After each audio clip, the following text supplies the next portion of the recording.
Hi hello வணக்கம் welcome to unboxing the universe. இன்னைக்கு நம்ம அன்பாக்ஸ் பண்ணி பார்க்க போற நூல் திருக்குறள். எல்லாருமே சின்ன வயசுலேருந்து கேட்டு படிச்ச ஒரு நூல் தான். சென்னையில அவ்வளோ அழகான வள்ளுவர் கோட்டம், கன்னியாகுமரியில பிரம்மாண்டமான திருவள்ளுவர் சிலை, 107 மொழிகள்ல டிரான்ஸ்லேட் பண்ணியிருக்காங்க. எதுக்காக திருவள்ளுவருக்கும் திருக்குறளுக்கும் இவ்வளோ மதிப்பு? தமிழுங்கிற வார்த்தையே இடம்பெறாத இந்த திருக்குறள் தான் உலக அரங்கத்துல தமிழுக்கே அடையாளமா இருக்கு. 2 அடிகள்ல ஒரு மனுஷன் இந்த உலகத்துல வாழ்றதுக்கு தேவையான எல்லா கருத்துக்களையும் உள்ளடக்குன ஒரு பொக்கிஷம் தான் திருக்குறள். திருக்குறள்ல இருக்க 8வது அதிகாரமான அன்புடைமைய மையப்படுத்தி நான் எழுதின புத்தகம் தான் அன்பெனப்படுவது யாதென. அன்புனா என்னன்னு இதுல இருக்க ஒவ்வொரு கதையும் நமக்கு சொல்லி தரும். அன்பிற்கும் உண்டோ அடைக்கும் தாள் ஆர்வலர் புன்கணீர் பூசல் தரும். இதை உணர்த்த உங்களுக்காக அன்புக்கென்ன வேலி. கதைக்குள்ள போலாமா? அன்பின் இலக்கணம் அம்மா. அவள் அன்பு எல்லையற்றது. கணவனை விபத்தில் பறிகொடுத்த கண்மணி தன் 8 மாத கைக்குழந்தையோடு ஒரு குடிசையில் வாழ்கிறாள். பெரிதாய் எதுவும் படிக்காதவள். வீடுகளில் வேலை செய்து தினம் அரை வயிறு கஞ்சி குடிக்கிறாள். தன் குழந்தைக்கு தாய்ப்பாலோடு அன்பையும் ஊட்டி வளர்க்கிறாள். 2 நாட்களாக குழந்தைக்கு ஒரே காய்ச்சல். அருகில் இருந்த அரசு மருத்துவமனையில் அந்த மருத்துவர் குழந்தைக்கு சத்து குறைபாடு உள்ளதாகவும், இப்படியே இருந்தால் எளிதில் நோய் தொற்று ஏற்படும் என்றும் கூறியதை நினைத்தபடி தன் குழந்தைக்கு தாயமுது ஊட்டும் அந்த ஏழை தாயை குடிசையின் கூரையில் இருந்த ஓட்டைகள் வழி வடியும் மழை நீர் எழுப்பியது. உடம்பு சரியில்லா குழந்தையின் மீது மழை விழாமல் தடுக்க தானே குடையாகி அரவணைத்தாள் கண்மணி. மறுநாள் காலை சாப்பிடவே வழி தெரியவில்லை. ஆனால் அவளுக்கோ குழந்தையின் நலமே பெரிதாய் தோன்றியது. எவ்வளவோ கடினமாக உழைத்தும் குழந்தைக்கு தேவையான உணவுப் பொருட்களை வாங்க முடியாமல் தவித்தாள். அவள் மனதில் 1000 எண்ணங்கள் மின்னல்களாய் பாய்ந்து கொண்டிருந்தது. கண்மணி வேலைக்கு செல்லும் வீடுகளில் உள்ள குழந்தைகளை எவ்வளவோ செலவு செய்து ஆரோக்கியமாக மற்றவர்கள் வளர்க்கின்றனர். ஆனால் நம்மால் குழந்தைக்கு அத்தியாவசிய உணவு கூட தர முடியவில்லை. வேறு யாருக்காவது அவன் பிறந்திருந்தால் சீரும் சிறப்புமாக வளர்ந்திருப்பான். எனக்கு பிறந்த பாவத்துக்கு இப்படி நல்ல வீடு இல்லாம, உடுத்த நல்ல துணி இல்லாம, சாப்பிட நல்ல சாப்பாடு இல்லாம கஷ்டப்படுறானே என் மகன் என்று வருந்தி நொந்து போனாள். அடுத்த நாள் காலை வேலைக்கு சென்ற வீட்டுக்கு வந்த உறவினர் தம்பதி குழந்தை செல்வம் இல்லாமல் தவித்தனர். மேலும் ஒரு குழந்தையை தத்தெடுக்கும் நோக்கில் அவர்கள் அவ்வூருக்கு வந்தனர். ஒரு நொடி கண்மணிக்கு வந்த எண்ணம் அவளை வெறுக்க வைத்தது. ஆம், அவள் தன் குழந்தையை அவர்களுக்கு தத்து கொடுத்து விட்டால் தன் மகன் ராஜா போல் வாழ்வானே என்று எண்ணினாள். கண்மணி தன்னை நினைத்து வெட்கப்பட்டாள். எந்த தாயும் செய்ய நினைக்காத செயலை யோசிக்க வைத்ததோ வறுமையின் கொடுமை மட்டுமல்ல, அவள் பிள்ளையின் மீதிருந்த எல்லையில்லா அன்பும் தான்.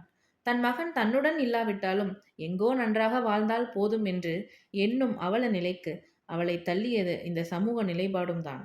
வீடு திரும்பிய கண்மணி முதல் முறையாக அம்மா என்று அழைத்த தன் குழந்தையை அள்ளி மார்போடு அணைத்து கொண்டாள். கண்மணியின் கண்களில் காவேரி பெருக்கெடுத்து கண்ணீராய் பொங்கியது. இந்த தாயின் பாச போராட்டம் கண்டு ஆகாயமே கண்கலங்கி மலையாய் பொழிந்தது. குடிசை கூரையை சரி செய்ய நினைத்த அவளுக்கு குழந்தையின் மருந்து செலவிற்கே பணமில்லாத நிலை ஞாபகம் வந்தது. மனதை கல்லாக்கி கொண்டு எப்படியும் அந்த பணக்கார தம்பதியிடம் தன் குழந்தையை சேர்க்க முடிவெடுத்தாள். மறுநாள் காலை தான் 10 மாதங்கள் சுமந்து உயிரை கொடுத்து பெற்றெடுத்த பிள்ளையை யாருக்கோ கொடுக்க தன் மனதை தூக்கிச் சென்றாள். அங்கு அவளின் முதலாளியும் அந்த தம்பதியும் அமர்ந்திருந்தனர். கையில் குழந்தையோடு வந்த கண்மணியிடம், இது உன் குழந்தையா என்று கேட்டவர்களிடம், யார் பெத்த குழந்தையோ, பாவம் ரோட்டுல போட்டு போயிட்டாங்க, ஏதாவது அநாத ஆசிரமத்துல விட்டுறலாம்னு கொண்டு வந்தேன் என்று அவள் கூறும்போது 1000 ஈட்டிகள் பாய்ந்து இதயத்தை துளைத்தது போல் வலித்தது. இதை கேட்ட அந்த தம்பதி இருவரும், நாமே இந்த குழந்தையே தத்தெடுத்து வளர்க்கக்கூடாது என்று ஒரே நேரத்தில் சொன்னார்கள். சிறிது நேரம் கலந்து ஆலோசித்தனர். அந்த நேரம் தன் அரவணைப்பில் தூங்கும் குழந்தையே பார்த்து கொண்டிருந்தாள். என் தங்கமே, இன்றோடு உன் துன்பமெல்லாம் பறந்துடும். நீ ராஜாவாக போற செல்லம். ஆனா அதை பார்த்து சந்தோஷப்பட உன் அம்மா உன் கூட இருக்க மாட்டேன் என் வைரமே என்றெல்லாம் மனதிற்குள்ளே புலம்பித் தவித்தாள். பின் அந்த தம்பதியே குழந்தையை வளர்க்க முடிவெடுத்து கண்மணியிடமிருந்து வாங்கி கொண்டனர். அவர்கள் இருவரும் குழந்தையை கொஞ்சி மகிழ்ந்தனர். கொஞ்ச நேரத்தில் அவர்கள் தங்கள் ஊருக்கு புறப்பட்டனர். வாசல் அருகில் சென்றபோது குழந்தை கண் விழித்து பார்க்கும்போது அம்மாவை காணாமல் அழுகத் தொடங்கியது. அழுகை சத்தம் கேட்டு தாங்க முடியவில்லை கண்மணிக்கு. யாரோ தன் நெஞ்சை பிளந்து இதயத்தை பிடுங்கி எறிந்ததைப் போல் இருந்தது. குழந்தையின் கண்ணீர் அவள் பார்த்த ஒத்திகைகளை தவிடுபொடியாக்கியது. அழுகையின் ஒளி செத்து புதைந்த தாயன்பிற்கு உயிர் கொடுத்தது. வேகமாக ஓடிச் சென்று அந்த தம்பதியின் காலில் விழுந்தாள். அம்மா, தயவு செஞ்சு என்னை மன்னிச்சிடுங்க. இது என்னோட குழந்தைதான். குழந்தைக்கு சாப்பாடு கூட வாங்கி கொடுக்க முடியாத பாவிமானா. எனக்கு மகனா இருந்து இவன் கஷ்டப்படுறதுக்கு உங்க வீட்டில் வளரட்டும்னு நினைச்சேன். அதான் போய் சொல்லிட்டேன். மனசை பூட்டி வச்சுட்டு தான் வந்தேன். ஆனா 10 மாசம் வயித்துல சுமந்து 8 மாசம் தாலாட்டி சீராட்டி வளர்த்த என் குழந்தையின் அழுகைய என்னால தாங்க முடியலங்க.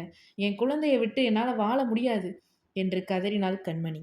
அந்த தாயின் மனதை புரிந்து கொண்ட தம்பதி குழந்தையை அவளிடமே சேர்த்து விட்டனர். அந்த தாயின் அன்பு எந்த தாழ்பால் போட்டாலும் அடைக்க முடியாதது. அன்பை பூட்டி வைக்கிறதுக்கு தாப்பால்லாம் கிடையாது.